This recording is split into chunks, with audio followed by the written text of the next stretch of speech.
Hello, welcome to week 2 of our class, Integrating Technologies. I wanted to take a moment to say thank you very much for sharing so much about yourself last week in the introductions. It seems like we have quite the variety of experiences in our class of those people who have used technology a lot and those people who are still a little afraid to do it. And that is perfectly wonderful. And I'm really glad that everybody is honest and feels comfortable sharing their level of comfort with technology. And it'll be interesting to see how that changes throughout our time together. So for this next week, you will be exposed to building digital literacy skills and technological abilities through the building of a website. You're going to continue working on that. The creation of a non-linear presentation with your classmates, which is not due until week 5, 6, or 7, and the development of a personal learning network. And you'll also be taking a detailed look at blogging and Webquests and their place in education.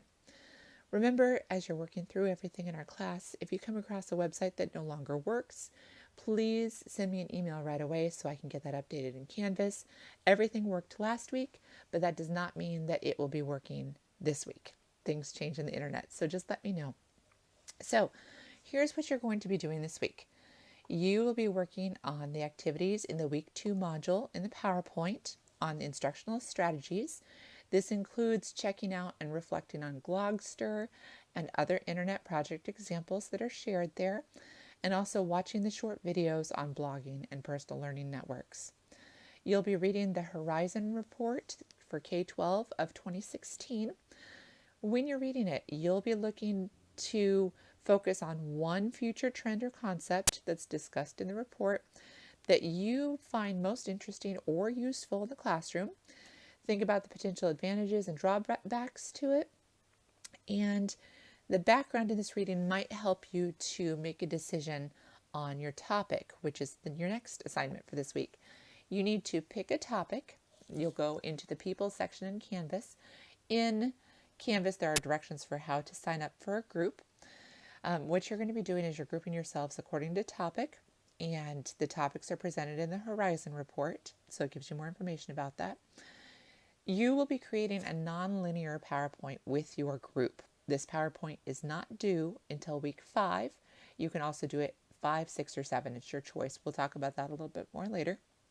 Teams will be 4 people unless you have prior approval to have 5. So let me know if there might be a 5th person possibly in your group if you would like to add one. The presentation itself will be 15 to 20 minutes.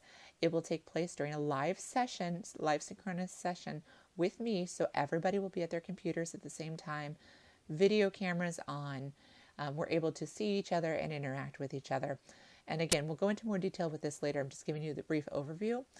And your team will work together to pick a time to present in week 5, 6, or 7 when everybody can be online at the same time. You'll coordinate your schedule with me as well.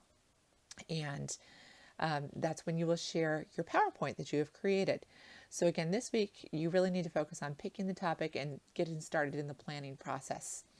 The topic of your group presentation will also be the topic of your individual article response that's due in week 4. So you're picking the topic now for your individual article response, which is in group 4, which will also be the same topic as your group PowerPoint presentation that will take place in week 5, 6, or 7.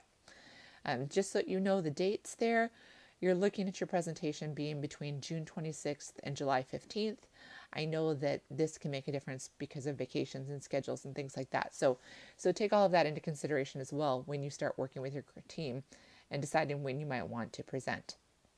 You have 2 discussion posts due this week. One is on blogging in the classroom.